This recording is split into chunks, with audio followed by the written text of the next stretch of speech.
एक बार की बात है, एक राजा ने 10 खूंखार जंगली कुत्ते पाल रखे थे, जिनका इस्तेमाल वह लोगों को उनके द्वारा की गई गलतियों पर मौत की सजा देने के लिए करता था। एक बार राजा के एक पुराने मंत्री से कोई गलती हो गई, अतः क्रोधित होकर राजा ने उस मंत्री को शिकारी कुत्तों के सामने फेंकवाने का आदेश दे दिया। सजा दिए जाने के पूर्व राजा ने मंत्री से उसकी आखिरी इच्छा पूछी। मंत्री ने राजा से निवेदन किया और कहा, राजन, मैंने आपकी आज्ञाकारी सेवक के रूप में 10 सालों तक सेवा की है। मैं सजा पाने से पहले 10 दिनों की मोहलत चाहता हूँ। राजा ने उसकी बात मान ली। 10 दिन के बाद राजा के सैनिक मंत्री को पकड़ कर लाते हैं और नियमानुसार राजा का इशारा पाते ही उसे खूंखार जंगली कुत्तों के सामने फेंक देते हैं। परंतु यह क्या, कुत्ते मंत्री पर टूट पड़ने की बजाय अपनी पूंछ हिला हिला कर मंत्री के ऊपर कूदने लगते हैं और प्यार से उसके पैर चाटने लगते हैं। राजा आश्चर्य से यह सब देख रहा था। उसने मन ही मन सोचा कि आखिर इन खूंखार कुत्तों को आज क्या हो गया है,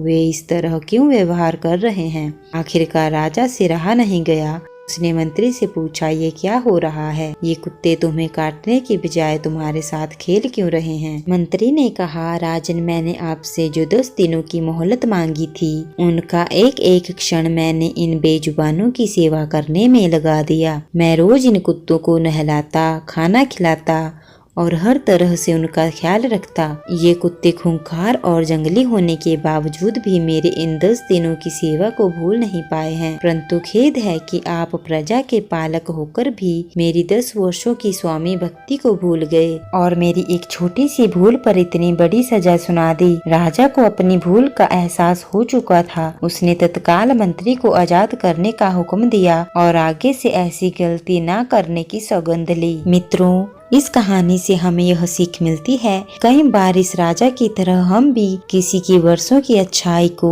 उसके एक पल की बुराई के आगे भुला देते हैं। यह कहानी हमें क्षमाशील होना सिखाती है। ये हमें यह बताती है कि हम किसी की 1000 अच्छाइयों की तुलना उसकी एक बुराई से ना करें।